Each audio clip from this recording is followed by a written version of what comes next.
एक education classes में आप सबका स्वागत है। जैसा कि पिछले वीडियो में हमने फर्स्ट सेमेस्टर का कुछ टॉपिक लिए थे, आज हमारा दूसरा वीडियो है जिसमें हम डीएलएड थर्ड सेमेस्टर का एक मॉडल पेपर आपके समक्ष उपस्थित करते हैं। आप सब जानते हैं कि मैथ में कुल 25 क्वेश्चन पूछते हैं। 25 में से 5 बहुविकल्पी, 5 अतिलघुत्तरी,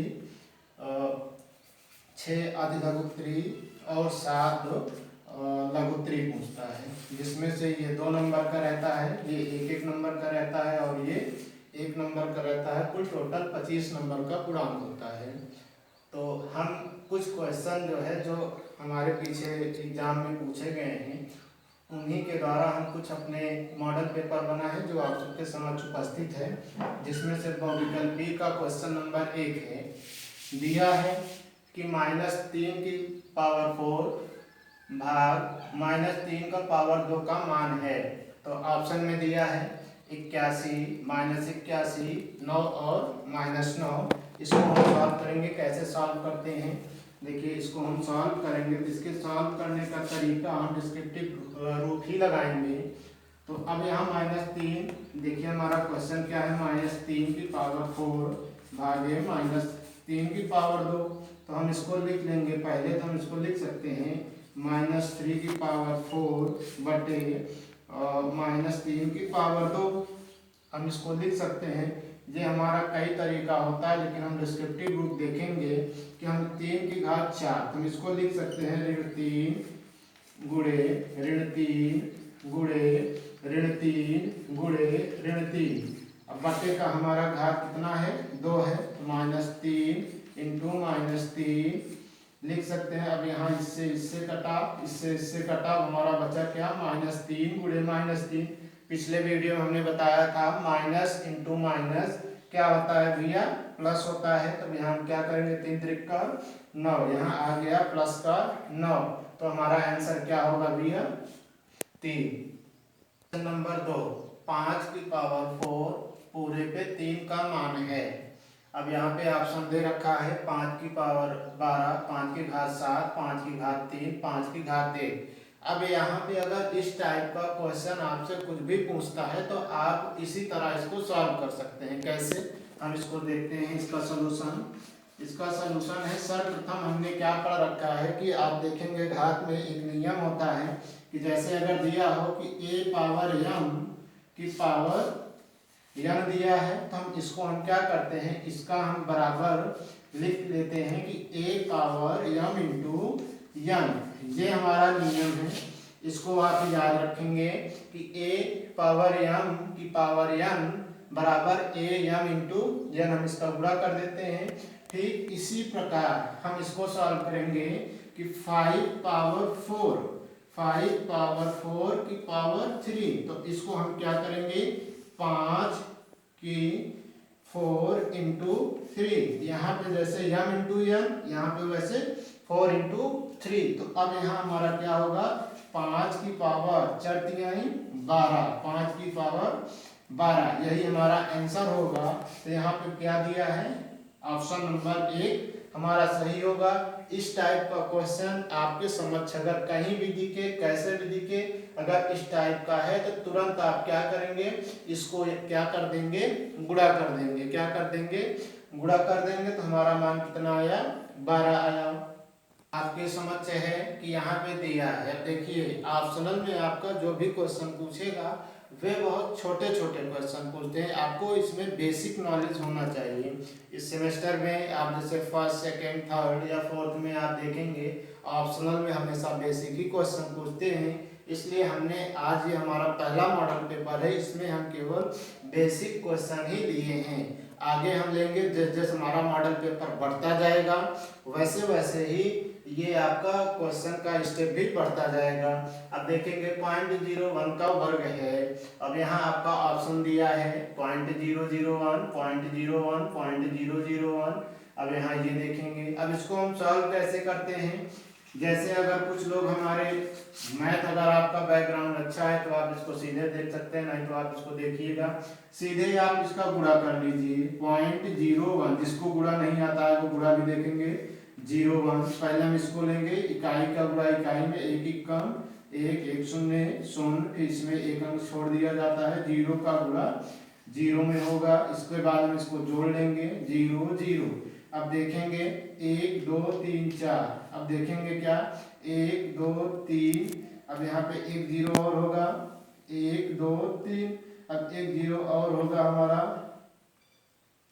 कितना भैया, एक 0 और होगा, 1 2 3 4। अब यहाँ पे कोई ऑप्शन में है भैया कि 1 2 3 4, अब यहाँ भी 1 2 3 4, इसलिए हमारा क्वेश्चन कौन सा सही होगा, ऑप्शन 1 सही होगा। इस टाइप के आपका जैसे अगर घन पूछ ले, वह कुछ भी पूछ ले आपका, अगर दे दिया जाता है तो आप इसी तरह पूरा करके आप लगा लेंगे। ठीक, क्वेश्चन नंबर 4। अब क्वेश्चन नंबर 4 को हम देखेंगे जो आपके समक्ष है। अगर इस टाइप का क्वेश्चन आपके आता है तो इसको कैसे सॉल्व करेंगे। अब देखेंगे 4 गुणे 3, तो सर्वप्रथम आप बॉडमास का नियम पढ़े हैं। बॉडमास के अंतर्गत सबसे पहले ब्रैकेट, फिर और उसके बाद क्या किया जाता है, डिवीजन। हम सबसे पहले देखेंगे 4 इंटू, अब यहाँ हमारा क्या दिया है, 3/4, 3/4।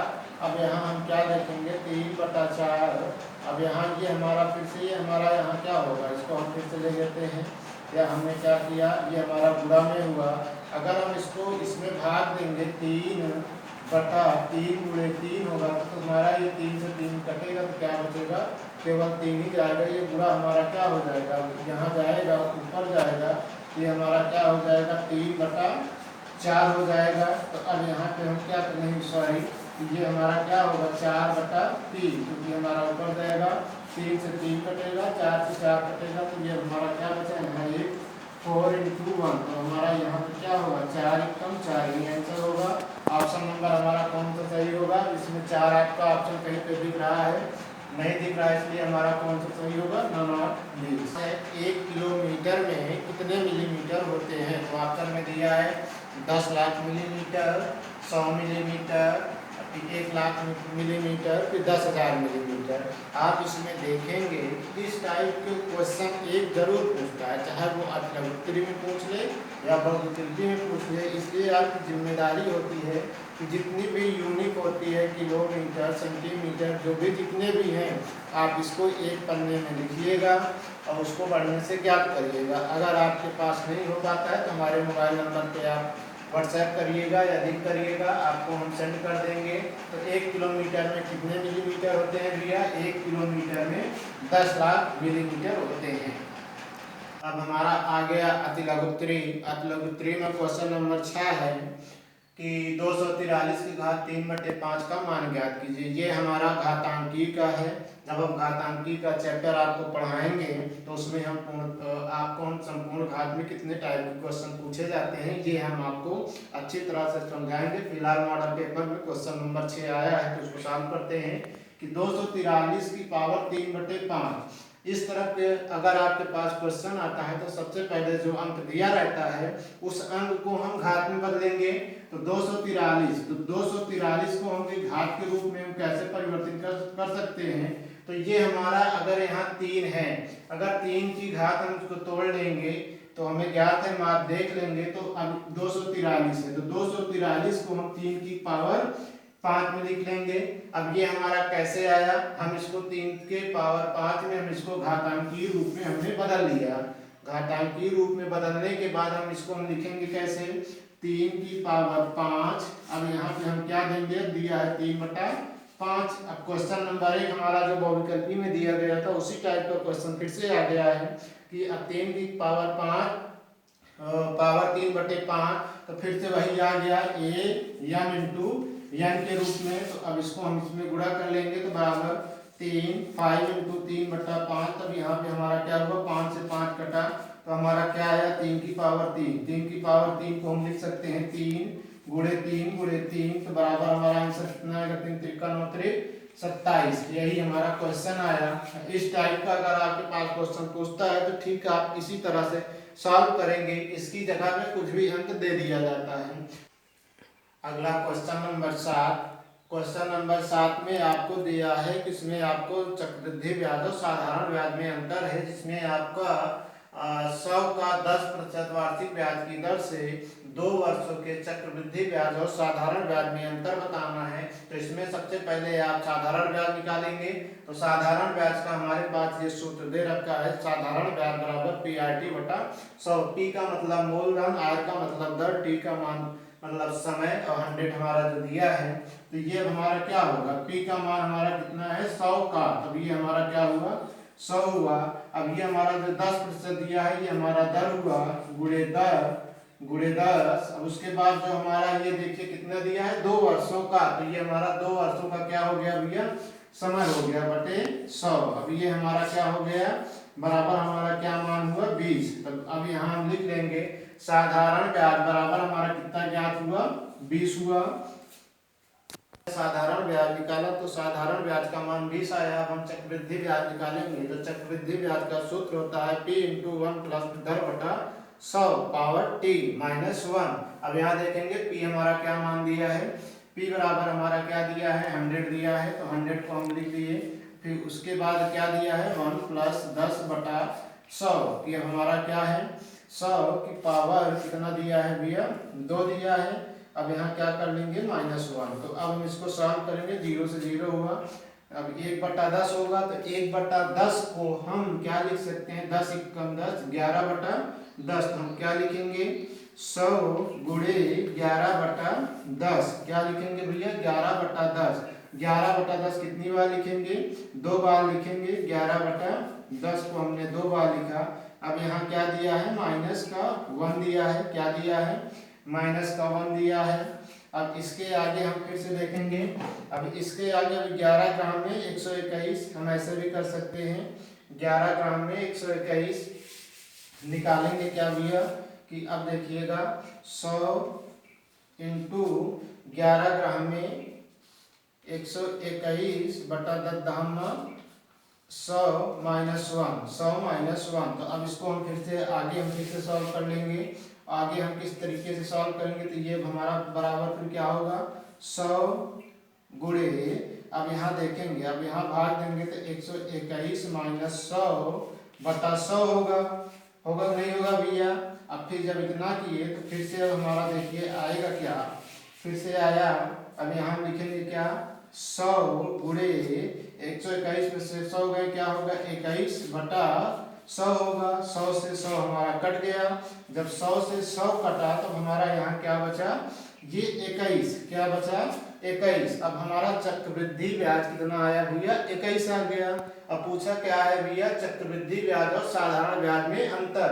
चक्रवृद्धि ब्याज अगर 21 है तो साधारण ब्याज कितना आया 20। तो हमारा आंसर कितना आया भैया 1। क्या आया भैया। अब यहाँ पे देखिएगा समझिएगा, इस टाइप का क्वेश्चन आपके पास आता है, बहुत ही सिंपल क्वेश्चन है कि अब यहाँ पे आपको देखिए P का मान दे रखा है, R का मान दे रखा है, T का मान दे रखा है। तो आपको सबसे पहले साधारण ब्याज निकालिए। साधारण ब्याज का सूत्र होता है PRT बटे 100। उसके बाद चक्रवृद्धि ब्याज निकालिए। चक्रवृद्धि ब्याज का सूत्र जो आपके सामने है। अब इसको निकालने के बाद जो मान आता है उसको आप घटा दीजिए, बाद में जो आपका आएगा वही आपका आंसर होगा। यहाँ पे क्वेश्चन नंबर 8 आपसे समुच्चय से पूछ लिया है, तो समुच्चय हम आपको डिस्क्रिप्टिव में पढ़ाएंगे तो वहाँ अच्छे समझाएंगे। यहाँ फिलहाल क्वेश्चन देखिएगा कि भारत के प्रथम 5 प्रधानमंत्रियों के नामों का समुच्चय सारणी विधि और नियम विधि से बताना है। तो आपको सबसे पहले सारणी विधि क्या होता है और नियम विधि क्या होता है इसके बारे में हम थोड़ा जानेंगे। सारणी विधि में अगर जैसे आपको दिया है, सारणी विधि में जैसे प्रथम 5 प्रधानमंत्रियों के नाम पूछा है तो आप क्या करेंगे सारणी विधि में हम क्या मान लेंगे, सर्वप्रथम हम क्या मान लेंगे ए बराबर लिख लेंगे। ए बराबर मझला कोष्ठक को बना लिया जाता है सारणी विधि में। उसके बाद मझले कोष्ठक के अंदर ही जो 5 प्रधानमंत्रियों के नाम हैं उन नामों को लिखना है। कैसे, यहाँ दिया है कि प्रथम 5 प्रधानमंत्रियों के नाम। अब आपको 5 प्रधानमंत्रियों के नाम पता होना चाहिए जो प्रथम से थे। तो हमारे प्रथम में से सबसे पहले पंडित जवाहरलाल नेहरू, फिर श्री लाल बहादुर शास्त्री, श्रीमती इंदिरा गांधी, फिर श्री गुलजारी लाल नंदा, फिर श्री मोरारजी देसाई। तो इन सबका 5। ए बराबर हम क्या मान लेंगे, अब यहाँ ए बराबर इन्हीं 5 प्रधानमंत्रियों का हम नाम लिखेंगे, उसके बाद मझला कोष्ठक बंद कर देंगे। ये हमारा हुआ सारणी विधि। कौन सा विधि हुआ भैया? सारणी विधि। अब नियम विधि में हम कैसे लिखेंगे? नियम विधि के द्वारा हमारा नियम विधि क्या होता है कि हम इसे काल्पनिक रूप में यक्ष वाई, यक्ष अनुपात वाई, इसको अनुपात में हम तुलना कर देते हैं। अर्थात हम जैसे 5 प्रधानमंत्रियों के नाम है तो नियम विधि में हम क्या करते हैं कि 5 प्रधानमंत्रियों का नाम लिखने में बड़ा हो जाता है कि पांचों का हम नाम लिखें। तो इसी का हम शॉर्टकट में क्या कर देते हैं? शॉर्टकट में क्या लिख देते हैं? ए बराबर, अब हम क्या लिख देंगे? यक्ष अनुपात। यक्ष का मतलब प्रथम 5 प्रधानमंत्रियों के नाम, हम इसी को लिख देंगे प्रथम 5 प्रधानमंत्रियों के नाम। तो सारणी बंद कर देंगे, मझला कोष्ठक बंद कर देंगे। यही हमारा नियम विधि। हम फिर से समझेंगे सारणी विधि और नियम विधि में अंतर क्या होता है। सारणी विधि में हम विस्तार पूर्वक उन नामों को हम मझला कोष्ठक के अंदर प्रदर्शित कर देते हैं, और नियम विधि में हम मझले कोष्ठक के अंदर उन नामों को यक्ष डैश या यक्ष अनुपात में मानकर हम लिख देते हैं। उनमें हमें नामों को विस्तार पूर्वक लिखने की आवश्यकता नहीं होती है, जैसा कि आपको ये हम दिखा दिए। अगले स्टेप में क्वेश्चन नंबर 9 है आपका। एक क्वेश्चन गुणनखंड से आना निश्चित है। तो हम गुणनखंड को सीखेंगे, कैसे सीखा जाता है। तो सबसे पहले जानेंगे ये कौन सा पदी है। ये त्रिपदी है, इसका घात कितना है? 2 घात है। तो आप गुणनखंड निकालने के लिए हम सर्वप्रथम क्या देखते हैं कि त्रिपदी में हमारा कौन सा अंक है, और फर्स्ट पदी जो पहला पद होता है क्या उसमें कोई अचर राशि है? चर राशि और अचर राशि की हम बारे में जानेंगे। चर राशि वे राशियां होती हैं जिनका मान अनिश्चित होता है, वे चर राशियां होती हैं जैसे एक्स वाई जेड। अचर राशियां वे राशियां होती हैं जिसका मान निश्चित होता है, जैसे 1 2 3 4 5 डाट डाश कुछ भी। जैसे हम समझें कि अगर 2 है तो 2 का मान हमारा निश्चित है। 2 को हम कभी 3 नहीं मान सकते हैं। क्या कभी आपने सुना है कि 2 बराबर 3 होता है? नहीं, 2 है तो 2 बराबर 2 ही होता है। अगर 5 है तो 5 अपने आप में पूर्ण है, परफेक्ट है कि 5 बराबर 5 ही होगा, 5 बराबर 6 नहीं होगा। इसलिए ये हमारा अचर राशि हुआ। और चर राशि में चर राशि है, अगर यक्ष है तो यक्ष का मान 1 2 3 3 कुछ भी आ सकता है। इसलिए हम देखेंगे यहाँ पे चर और अचर 2 राशियां हैं। तो 2 राशियों को हम सबसे पहले हम क्या करेंगे, ये हमारा त्रिपदी है तो गुणनखंड निकालने के लिए इसको हम 4 पदी में हमें तोड़ना पड़ता है। तो 4 पदी में करेंगे क्या, देखेंगे क्या हमारा जो पहला पदी है उसमें कोई अचर राशि है? इसमें अचर राशि नहीं है। अगर अचर राशि होता है तो हम क्या करते हैं, अचर राशि को अंतिम पद से गुणा कर देते हैं। अब अगर इसमें नहीं है तो हम त्रिपदी को देखेंगे। त्रिपदी को हम 2 भागों में तोड़ेंगे। 2 भागों में तोड़ेंगे, इस प्रकार तोड़ेंगे कि बीच वाला जो हमारा अचर राशि दिया है जोड़ने या घटाने पे कितना आ जाए? 6 आ जाए। फिर से समझेंगे। तीसरे वाले पद को ऐसा तोड़ें कि जोड़ने और घटाने पर क्या आ जाए? 6 आ जाए। तो यहाँ हम देखेंगे 8 हमारा है तो 8 को हम क्या करेंगे, 4 दूना 8। अगर हम इसको जोड़ेंगे 4 4 धन 2 बराबर हमारा क्या आ रहा है? 6। तो अर्थात हमारा क्या होगा, 4 दूनी 8 होगा। तो अब यहाँ हम देखेंगे क्या लिखेंगे। अब यहाँ हमारा लिखने का जो तरीका होगा ऐसे होगा। तो यक्स स्क्वायर प्लस क्या होगा, 4 दूनी 8 4 धन 2।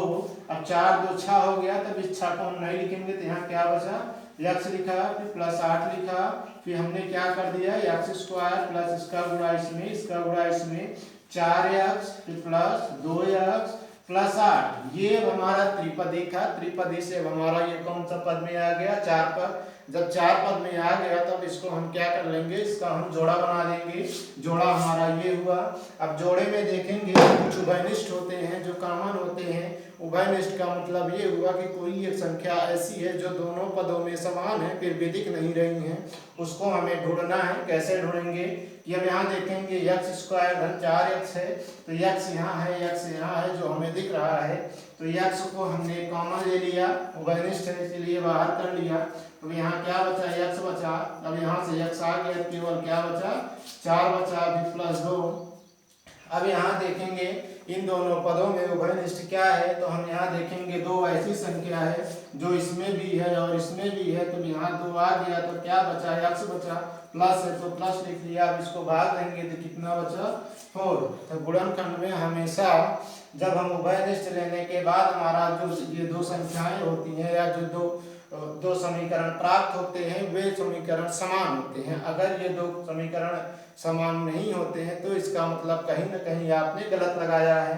अब ये जब समान है इसको भी हम कॉमन ले लेंगे तो हमारा क्या होगा, x प्लस 4। अब इसको ले लेंगे x प्लस 2। यही हमारा आंसर हुआ। उत्तर की जांच करना हो तो इसका गुणा करेंगे फिर हमारा मान यही आएगा। अगला क्वेश्चन है क्वेश्चन नंबर 10।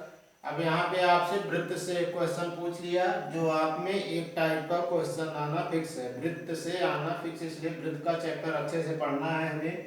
क्वेश्चन किसी वृत्त में, क्वेश्चन पहले सही से पढ़ना चाहिए कि क्वेश्चन दिया क्या है, कि किसी वृत्त में 16 सेंटीमीटर लंबी जीवा पर केंद्र से डाला गया लंब 6 सेंटीमीटर है, तो वृत्त का व्यास ज्ञात कीजिए। तो सबसे पहले आप देखिए क्वेश्चन कहना क्या चाहता है या क्वेश्चन पूछता क्या है। तब इसमें हम सर्वप्रथम हम क्या बनाएंगे, एक वृत्त बनाएंगे। क्या बनाएंगे भैया, ये हमारा एक वृत्त हुआ। तो कह रहा है कि वृत्त का ये हमारा मान लीजिए केंद्र O है। तो कह रहा है किसी वृत्त पे 16 सेंटीमीटर का एक जीवा है, तो जीवा ये हमारा क्या हो गया, ये हमारा टोटल कितने का है भैया, 16 सेंटीमीटर का।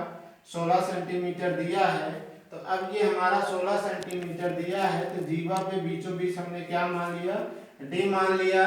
तो अब हम देखेंगे कि उसके बाद अगला स्टेप में दिया है जीवा पर केंद्र से डाला गया लंब। अब जीवा से क्वेश्चन देखिए क्या कह रहा है कि किसी वृत्त में 16 सेंटीमीटर लंबी जीवा, तो 16 सेंटीमीटर का हमने एक जीवा खींच लिया। अब कह रहा है कि केंद्र से, हमने यहाँ पे केंद्र से, अब यहाँ पे हमारा क्या दिया, ये हमारा हुआ, क्या हुआ, केंद्र हुआ। क्या हुआ भैया, ये हमारा केंद्र हुआ। अब केंद्र से, अब ये हमारा केंद्र हमारा कितने सेंटीमीटर का हुआ भैया, ये दिया है हमारा केंद्र से 6 सेंटीमीटर का। कितना दिया है, 6 सेंटीमीटर का। तो अब यहाँ से देखिएगा ये हमारा क्या चीज हम मान लिए, ये मान लिए, चला गया। अब ये हमारा एक कोण का निर्माण हो गया, एक समकोण का निर्माण हो गया। तो अब यहाँ देखेंगे ये जो हमारा जिह्वा है ये 16 सेंटीमीटर का पूरा है। तो अगर हमारा इसका मान हमारा कैसे होगा, हम इसको मानिए ये हमारा ए हुआ, ये बी हुआ, ये सी हुआ। तो अब हमारा क्या होगा, ए डी बराबर, अगर हमारा इसका मान ज्ञात करना होगा तो क्या होगा हमारा ए डी बराबर ए बी बटा 2 नहीं होगा भैया। तो ए बी का मान कितना है, 16 तो बटा 2। तो ए बी का मान हमारा कितना आ गया भैया, 8, अर्थात इसका मान 8 और इसका मान 8 हुआ। इसका मान 8, इसका मान 8, दोनों का योग कितना हुआ, 16 हुआ। अब इसके आगे हम देखेंगे कि हमें ज्ञात करना है वृत्त का व्यास ज्ञात करना है। तो व्यास हमारा क्या हुआ, ये हुआ, यही हमारा क्या हुआ, ये हुआ। तो सबसे पहले हमें ए डी ओ, त्रिभुज ए डी ओ को पाइथागोरस प्रमेय के विधि द्वारा हम ज्ञात करेंगे। तो पाइथागोरस में हमने क्या लिख रखा है कि हमारा क्या होता है पाइथागोरस में भैया। अब यहाँ देखेंगे ओ ए क्या होगा भैया, हमारा कर्ण पे बना वर्ग, तो ओ ए बराबर लंब का वर्ग बटा आधार का वर्ग। तो लंब हमारा क्या है भैया, ये 6 है, 6 का वर्ग, आधार हमारा क्या है भैया 8 का वर्ग। तो बराबर हमारा क्या हुआ, 6 36 धन 8 टाइम 64।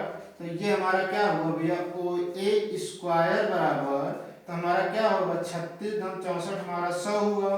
तो हम क्या लिख सकते हैं, ओ ए स्क्वायर बराबर 100 का घात में करेंगे 10 की घात 2। तो इसलिए हमारा ओ ए का मान कितना आ गया भैया, 10 आ गया। ओ ए का मान हमारा कितना आया भैया, 10 आया।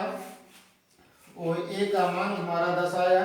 फिर से समझेंगे कि अब देखिए, अब हमारा सर्वप्रथम क्या एक वृत्त दिया है, वृत्त में क्वेश्चन दिया है कि जीवा हमारा 16 सेंटीमीटर है और एक हमारा एक केंद्र से लंब है 6 सेंटीमीटर का, तो ए का मान बताना है। तो अब ये हमारा आ गया कि पाइथागोरस प्रमेय के बीच से हमने ये निकाला। पाइथागोरस में हमारा नियम क्या होता है कि कर्ण पर बना वर्ग बराबर लंब पर बना वर्ग प्लस आधार पे बना वर्ग। तो हमने ये रख दिया ये मान, तो हमारा अंतिम में ओ ए का मान हमारा कितना आया भैया, 10 सेंटीमीटर आया। अगले स्टेप में हमें ज्ञात क्या करना है, वृत्त का व्यास। तो हमने वृत्त का व्यास हमने पढ़ रखा है कि वृत्त का व्यास बराबर क्या होता है भैया, 2। अब क्या है ये हमारा ओ ए, क्या है भैया 2OA। ओ ए का मान हमारा कितना आया है 10, तो 2 गुणे 10 तो हमारा कितना होगा 20 सेंटीमीटर। ये हमारा क्या होगा आंसर होगा।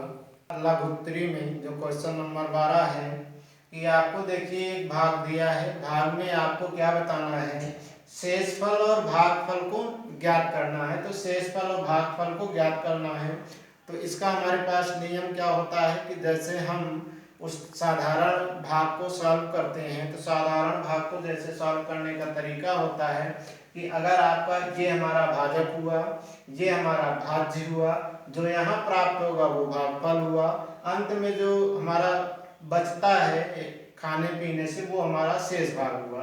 अब शेष भाग में क्या हुआ समझने के लिए फिर समझेंगे। जैसे अब हमारे पास क्या हुआ, हम सब्जी काटते हैं तो सब्जी हम किससे काटते हैं, सब्जी को हम चाकू से काटते हैं। तो जो हमारा माध्यम हुआ वो हमारा भाजक होता है, जो कटने वाला होता है कटेगा क्या, सब्जी कटेगा तो सब्जी हमारा भाजक हुआ। जो हमारा उसमें से कटने के बाद जो हमारा पूर्ण एक भाग निकलता है वो हमारा भागफल हुआ। जो छिलका निकल आता है बचा कुचा वो हमारा क्या होता है शेषफल होता है। तो वही भागफल और शेषफल हमें ज्ञात करना है। तो हमारा इसका नियम होता है कि हम इसका पहाड़ा ऐसा पढ़ें कि हमारा ये हमारा 9x³ या तो कट जाए या तो उससे कम आ जाए। अब हमको 2 का पहाड़ा ज्ञात है, अर्थात अचर राशियों का तो पहाड़ा ज्ञात होता है, लेकिन चर राशियों का पहाड़ा हमें नहीं ज्ञात होता है। तो उसको गुणा के माध्यम से क्या करेंगे, हम लिख लेंगे कैसे।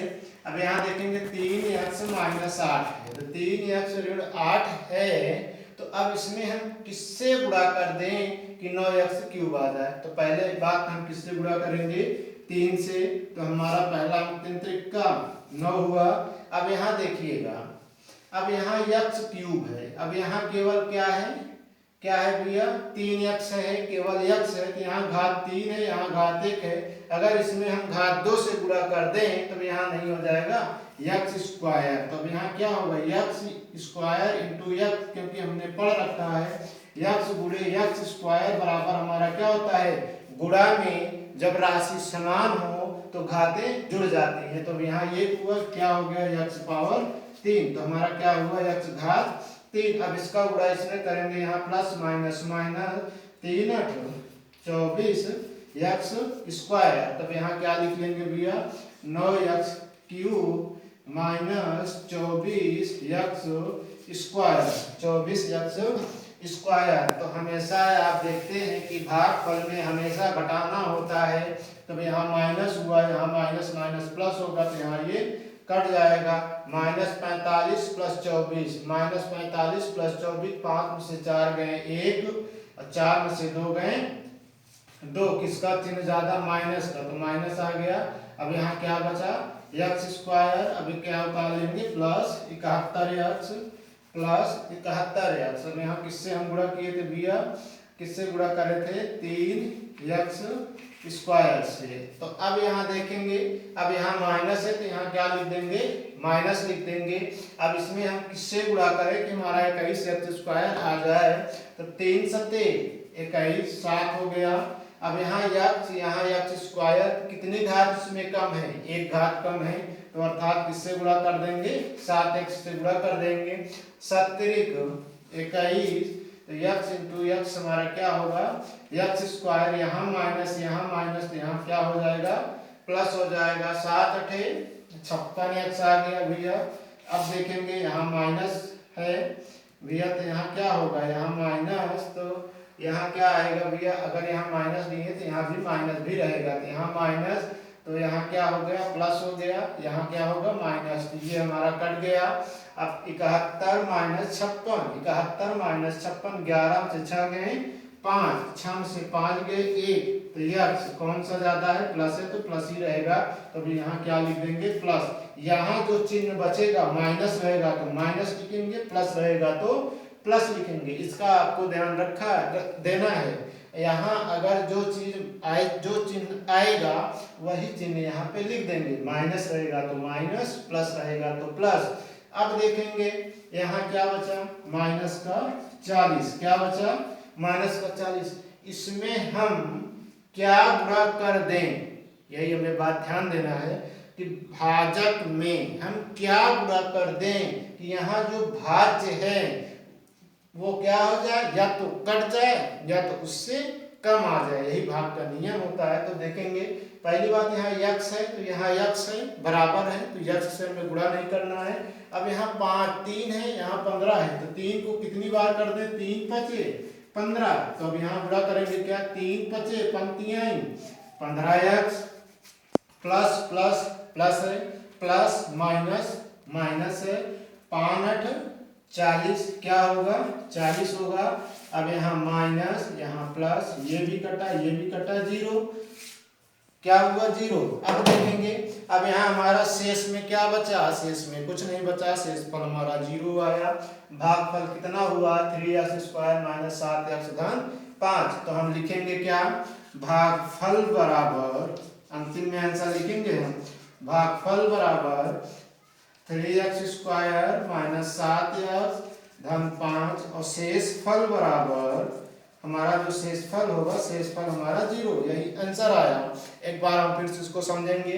इसका हमारे पास नियम होता है, ये जो हमारा जो भाजक होता है, भाजक में किससे गुणा कर दें कि एक पद हमारा कट जाए। पहले एक पद को काटना है। जो हमें 3x² से हमने गुणा किया तो 9x³ आया, एक पद हमारा कटा। फिर हमने 7x से गुणा करा, फिर एक पद कटा। फिर हमने यहाँ पे किया, हमारा दोनों पद कट गया। अंतिम में हमारा ये बचा। आपका जो है कि बारंबारता से आया है, इसमें से एक क्वेश्चन आना फिक्स होता है, इसलिए हमने एक क्वेश्चन इसमें से भी ले लिया। तो दिया है कि नीचे दी गई सारणी का माध्य या समांतर माध्य ज्ञात करना है। समांतर माध्य का हम सूत्र पढ़े हैं, सिग्मा f(x) बराबर सिग्मा f। अब हमारा क्या, सिग्मा मतलब योगफल होता है। अब देखेंगे, अब यहाँ जो पद दिया है, पद का मान x है तो x का ये मान हुआ, बारंबारता हमारा ये हुआ। अब इन दोनों का सर्वप्रथम हम क्या निकालेंगे, इन दोनों का योगफल निकालेंगे। तो इसका योगफल हम जोड़ेंगे तो हमारा कितना आएगा, 25 आएगा। इसका करेंगे 3 4 3 7, इतना हमारा कितना आएगा, लगभग 256 आएगा। कितना आएगा भैया, इसका योग हमारा कितना आएगा, 256 आएगा। अब इसके बाद पद निकला, बारंबारता निकला, इन दोनों का गुणा करेंगे।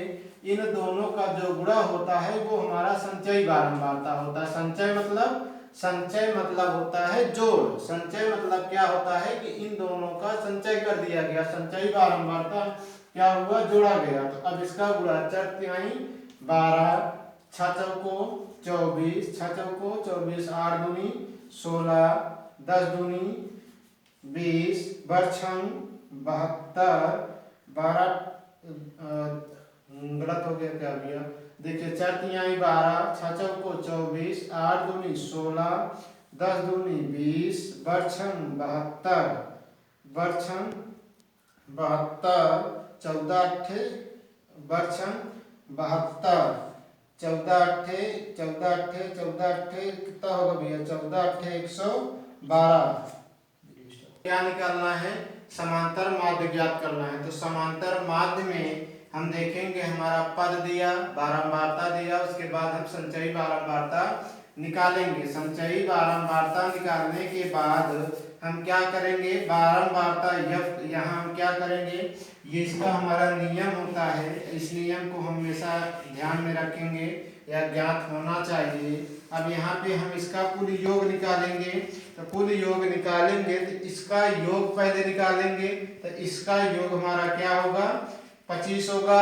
और इसका योग हमारा निकालेंगे तो इसका योग संचयी बारंबारता का योग हमारे पास 256 होगा। 256 होगा, जिसको हम मिटाएंगे। अब देखेंगे कि अब हमें क्या निकालना है, समांतर माध्य निकालना है। तो हम पढ़े हैं कि समांतर माध्य बराबर क्या होता है भैया, सूत्र समांतर माध्य का सूत्र हमारे पास होता है भैया सिग्मा एफ एक्स बटे सिग्मा एफ।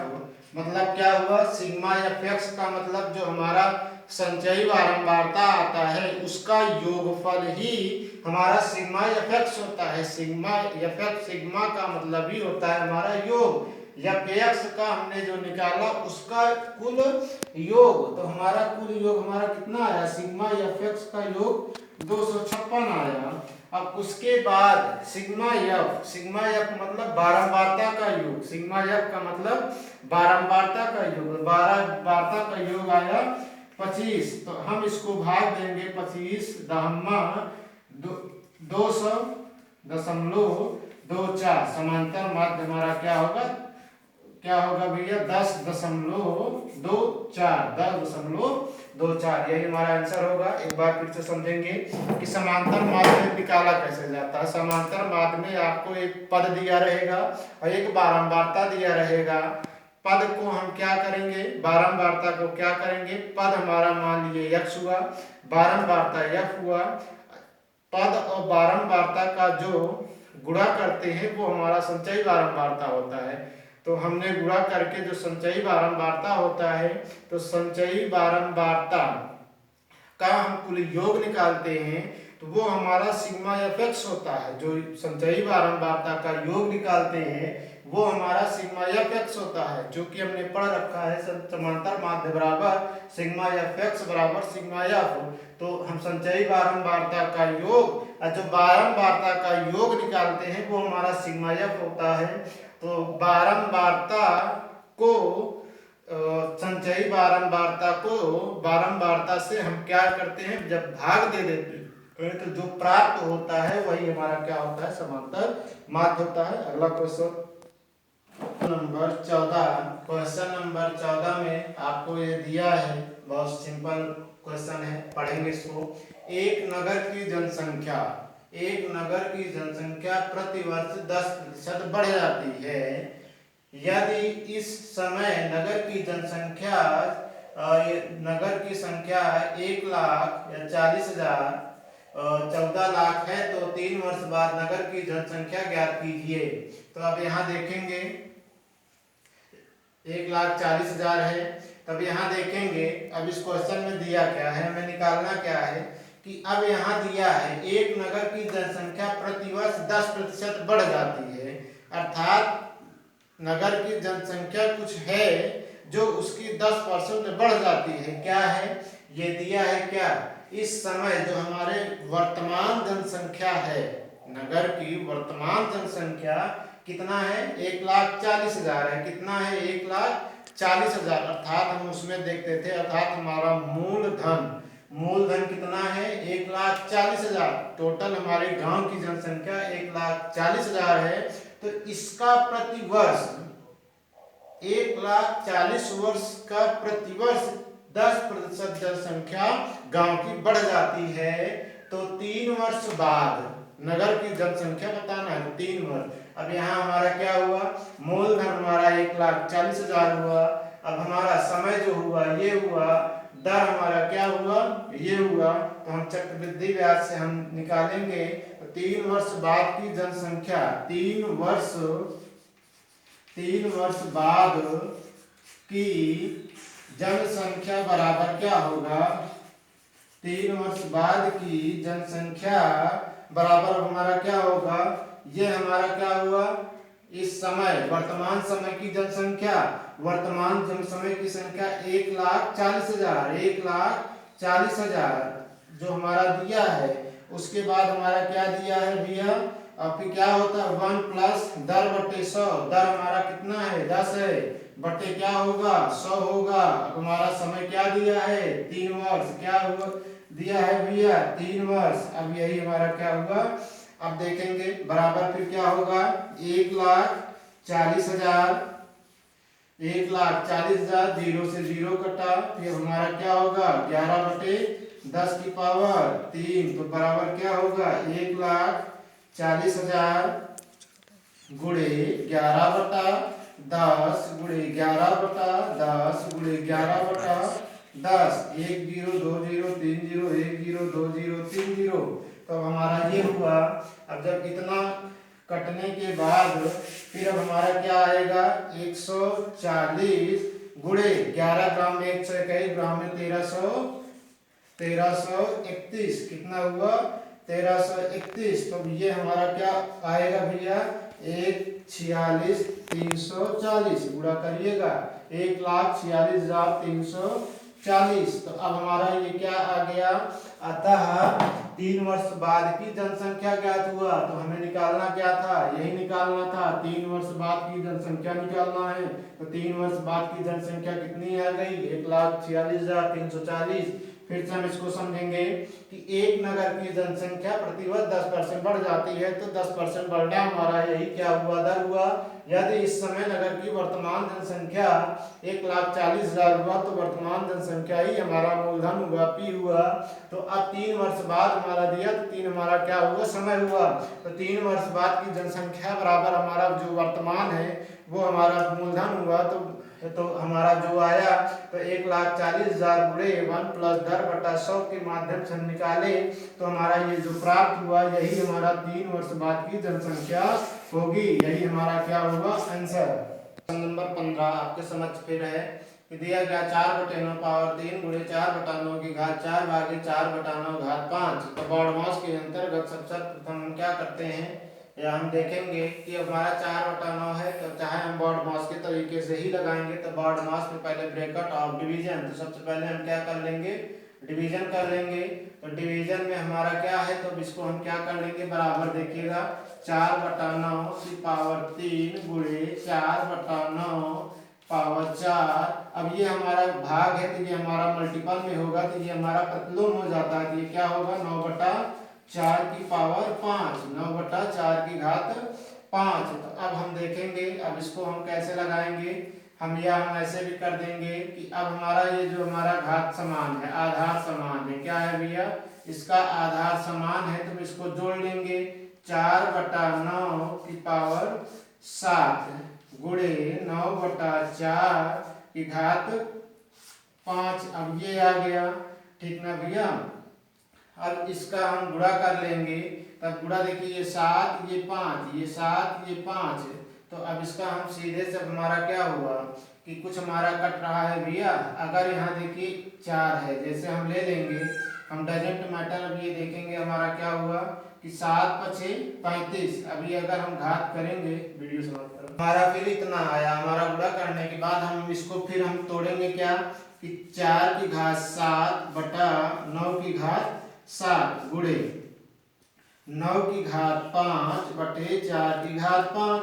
अब यहाँ देखेंगे हमारा कट क्या रहा है। अब यहाँ 9 की घात 7 है, यहाँ 9 की घात 5 है। 7 में से 5 घटेगा, तो ये हमारा ये कटेगा, तो ये हमारा क्या बचेगा, 9 की घात 2 बचेगा। अब यहाँ हमारा 5 की घात ये होगा, अब यहाँ कटेगा, तो हमारा यहाँ क्या बचेगा, 2 बचेगा। या हम सीधे देखते हैं, भाग में घातें क्या होती हैं, घट जाती हैं। भाग में घातें घट जाती हैं। या तो हम ऐसे लगा लेंगे, या तो हमारा एक तरीका और है, अथवा ऐसे भी लगाएंगे। तो बराबर देखिएगा, अब ये हमारा 4 की घात 7 है, क्या है, अब ये भी हमारा 4 की घात 5 है। 4 की घात 5 है, तो माइनस क्या कर दिए, 5 कर दिए, क्या कर दिए भैया, 5 कर दिए। अब हमारा भी यहाँ क्या बचा, अब ये हमारा 9 की घात क्या है भैया, यहाँ हमारा 9 की घात 7 है बटा 9 की घात 7 - 5। तो हमारा क्या होगा, 4 की घात 2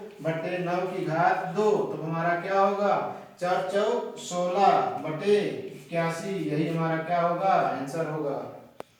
देखेंगे अगला क्वेश्चन हमारा जो दिया है चैप्टर से, लासा से दिया है, लघुत्तम समापवर्तक से। कहा है कि 5 अंकों की वह छोटी संख्या ज्ञात कीजिए जिसमें 20, 25, 30 से भाग देने पर क्रमशः शेष 15, 20, 25 बचे। अब इसमें कुछ सेम है। सबसे पहले देखेंगे कि अगर आपको छोटी से छोटी संख्या कहे, तो सर्वप्रथम दी हुई संख्या का हम लघुत्तम समापवर्तक ज्ञात कर लेते हैं। और अगर बड़ी से बड़ी संख्या अगर कहे तो हम दी गई संख्याओं का महत्तम समापवर्तक ज्ञात करते हैं। लेकिन इस क्वेश्चन में छोटी से छोटी क्वेश्चन जब दिया है तो हम दी हुई संख्या का हम क्या निकालेंगे, लघुत्तम समापवर्तक ज्ञात करेंगे। इसलिए कि 20 और 25, 30 का लघुत्तम समापवर्तक कितना होगा भैया, 20 और 25 और 30 का लघुत्तम समापवर्तक हमारा कितना आएगा, 300 आएगा। 20, 25 और 30 का लघुत्तम समापवर्तक 300 आएगा। उसके बाद कहा है कि 5 अंकों की वह छोटी सी छोटी संख्या, 5 अंकों की वह छोटी सी छोटी संख्या, तो 5 अंकों की छोटी संख्या क्या होगी, छोटी सी छोटी संख्या बराबर क्या होगी, 5 अंकों की छोटी सी छोटी संख्या बराबर 1 2 3 4 5, 1 2 3 4 5 हमारी क्या होगी, 1 2 3 4 5, 1 2 3 4 ही 1 5 हुआ। तो अब कह रहा है कि इसमें भाग देने पर क्रमशः कितना बचता है, ये बचता है। तो अब हम देखेंगे 1000 को क्या करेंगे भैया, अब देखेंगे क्या, 5 अंकों की छोटी सी छोटी संख्या हमारा ये हुआ इकाई। अब क्या हुआ, इकाई, दहाई, सैकड़ा, हजार, 10,000। अब ये देखेंगे तो अब इसमें से इसमें भाग देने पर जब हम भाग देंगे क्या देंगे, 1000 छोटी अंकों में से हमने क्या दिया, 300 को हमने भाग दिया। तो भाग देने पर कितनी बार जाएगा भैया, 1000 कितनी बार जाएगा, 300 कितनी बार जाएगा, 3 बार जाएगा। तो हमारा क्या होगा, ये 900 होगा। तो हमारा क्या बचेगा, 0 0 1, फिर लेंगे कितनी बार जाएगा, 3 बार जाएगा। तो हमारा यहाँ पे क्या हुआ, 900 हुआ। तो फिर हमारा कितना बचा, समथिंग गया, तो लगभग 3 बार हमारा जाता रहेगा। तो अब हम क्या देखेंगे, ये हमारा हुआ,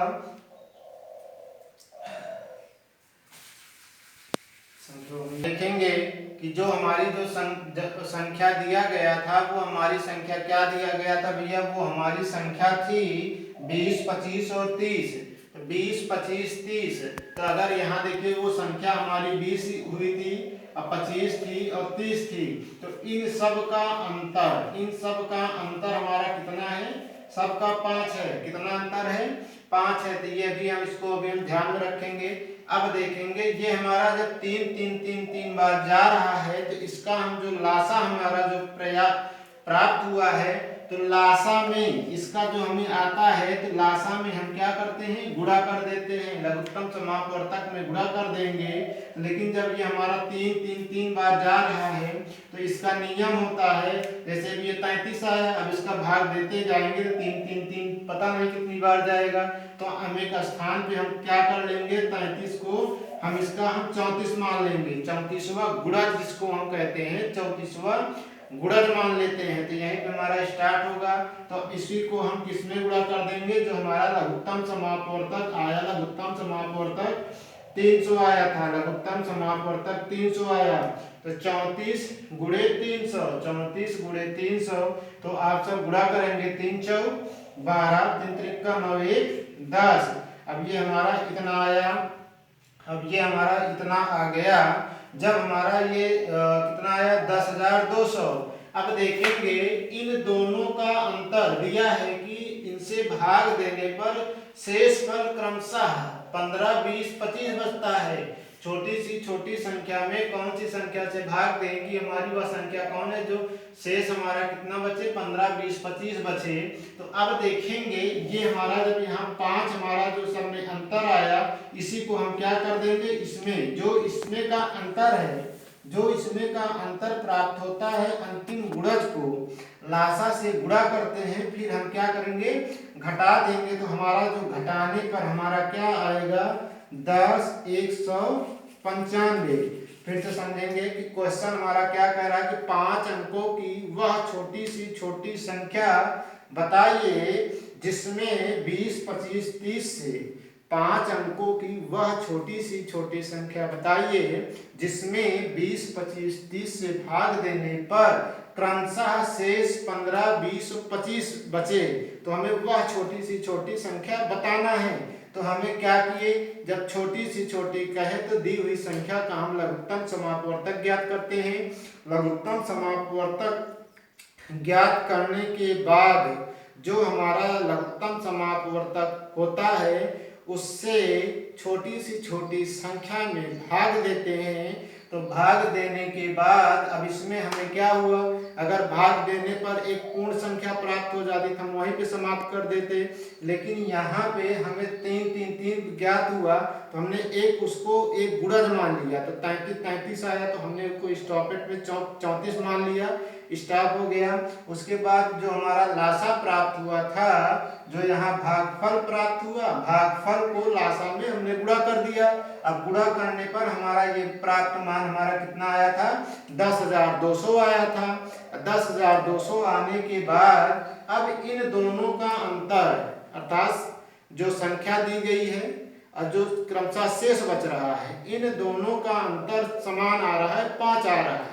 तो जब इसमें का अंतर 5 आ रहा है तो इसमें भी हम क्या कर देंगे, घटा देंगे। जो घट गया वही हमारा 5 अंकों की छोटी सी छोटी संख्या ज्ञात हुई। अगला क्वेश्चन नंबर 17, दो संख्याओं में 7:9 का अनुपात है। प्रत्येक संख्या में 5 जोड़ दे तो उनमें 4:5 का अनुपात हो जाता है। तो वह संख्या बताइए। अब इसमें देंगे हम क्या मानेंगे, माना वह संख्या क्या है भैया, माना वह संख्या यक्ष है, माना वह संख्या यक्ष है।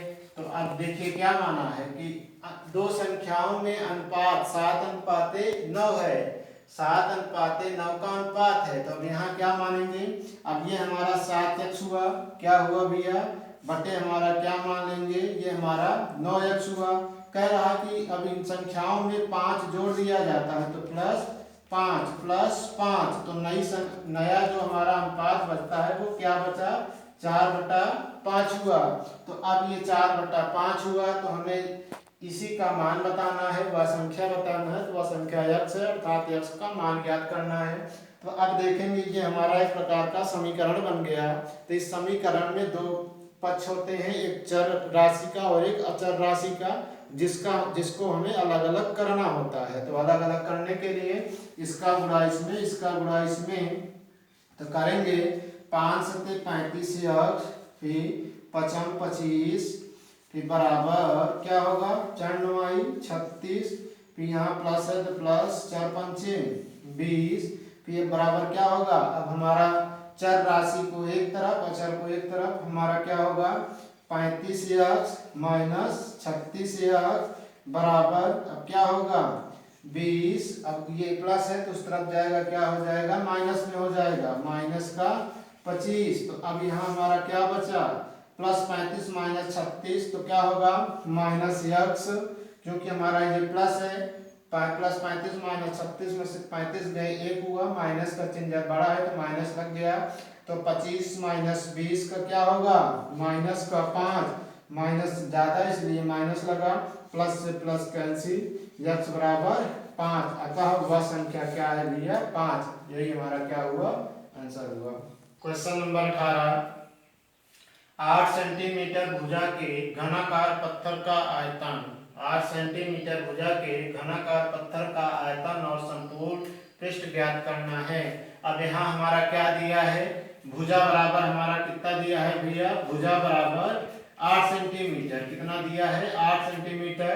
तो सर्वप्रथम हम पहले आयतन ज्ञात करेंगे। तो पत्थर का आयतन बराबर क्या होता है भैया, सूत्र भुजा क्यूब, तो इसलिए हमारा 8 का क्यूब बराबर हमारा क्या हो जाएगा 8 × 8 × 8, 8 × 64, 64 अट्ठे 512 सेंटीमीटर में दिया है भैया, तो हम किस में लिखेंगे सेंटीमीटर में ही लिखेंगे।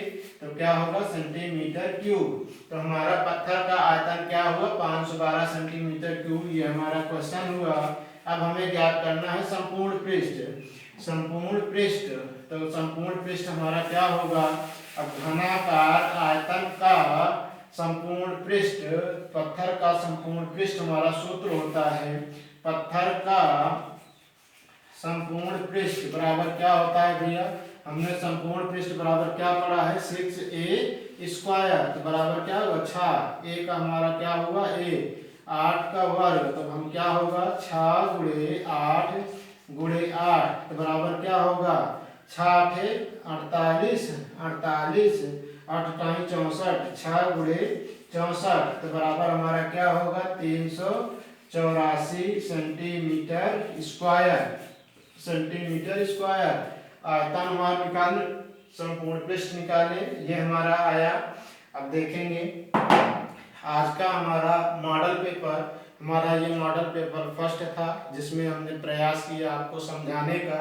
ये केवल आपको एक संभावित क्वेश्चन दिया गया, ये जरूरी नहीं है कि हमारे द्वारा ही दिया गया क्वेश्चन आपके समझ आ जाए। हाँ, ये हो सकता है कि ये क्वेश्चन आए इस टाइप का, इसमें से कुछ शब्द परिवर्तित रहे या कुछ अंक बदले, लेकिन इसी टाइप के क्वेश्चन आते हैं। ये हमारा मॉडल पेपर फर्स्ट है। हम आपसे उम्मीद करेंगे कि आप हमारे चैनल को सब्सक्राइब करेंगे और आगे शेयर भी करेंगे। हम अगर आप हमारे साथ रहेंगे तो हम आपका अच्छा भी करेंगे और आप अच्छे से नंबर लाएंगे। मैं आपको दावे के साथ कहता हूं कि अगर आप हमारे वीडियो को अच्छे से एक बार दो बार देखेंगे और मैं जितना वीडियो अपलोड करूंगा तो मैथ में मैं 100% गारंटी लेता हूं आपका कितना आएगा भैया 25/25। 25 में से आप 25 लाएंगे, ये मैं आपको विश्वास दिलाता हूं। लेकिन इसके लिए आपको हमारे द्वारा दिए गए क्वेश्चन को अच्छे से पढ़ना होगा। और कल से हमारा जो अगला वीडियो होगा, अब आपको हम चैप्टर बाय चैप्टर क्वेश्चन करवाएंगे। जैसे मैं एक चैप्टर अनुपात का लूंगा तो उस अनुपात के जितने भी टाइप के आपके पास क्वेश्चन आते हैं, डीएलएड में पूछे जाते हैं, उस सारे टाइप का क्वेश्चन हम आपके सामने लाएंगे और उसको बढ़िया से आपको समझाएंगे। हाँ, लेकिन ये आपका नॉन पेड वीडियो है, तो आपको सिर्फ इतना करना है, इस वीडियो को सब्सक्राइब करना है, चैनल को लाइक भी करना है और जितना हो सके अपने साथियों तक, प्रशिक्षुओं तक आप पहुंचाइए। जिनको मैथ कभी ना आता हो वो भी देखे, उनको भी मैथ आएगा। अभी हमने केवल मॉडल पेपर से इस वीडियो को स्टार्ट किया हूँ, इस टॉपिक को स्टार्ट किया हूँ सिर्फ आपको बताने के लिए। ये भी चैनल आपके लिए केवल डीएलएड के लिए है और आप इसको देखेंगे मॉडल पेपर। अगर आपको समझ में नहीं आता है 2 बार 3 बार देखिएगा, फिर भी नहीं आता है तो आप थोड़ा भी ना घबराइए। मैं आपको जब topic wise topic question solve करवाऊंगा, फिर उसके बाद जब आपका पूरा सिलेबस हम समाप्त कर देंगे, फिर उसके बाद आपको हम क्वेश्चन लेके प्रस्तुत होंगे। तब आप देखिएगा कि हमने जब फर्स्ट मॉडल पेपर आपके समक्ष प्रस्तुत किया था तो आपको कितनी गणित आ रही थी, कितना समझे थे। हमने केवल आपको आज मॉडल पेपर देने का सिर्फ हमारे पास यही उद्देश्य था कि आपके अंदर पूर्व ज्ञान कितना था, आप कितना कैप्चर कर पाए। अब इसके बाद कल से हमारा टॉपिक वाइज टॉपिक क्वेश्चन होगा। हम आपको संपूर्ण सिलेबस समाप्त करेंगे। समाप्त करने के बाद फिर से नए मॉडल पेपर पे नए तौर तरीके से नए नियम से आएंगे। फिर से आप सबको चैनल को ज़्यादा से ज़्यादा सब्सक्राइब करना है और ज़्यादा से ज़्यादा लाइक करना है और जितना हो सके आपको शेयर करना है। इसी के साथ अपनी बात को विराम।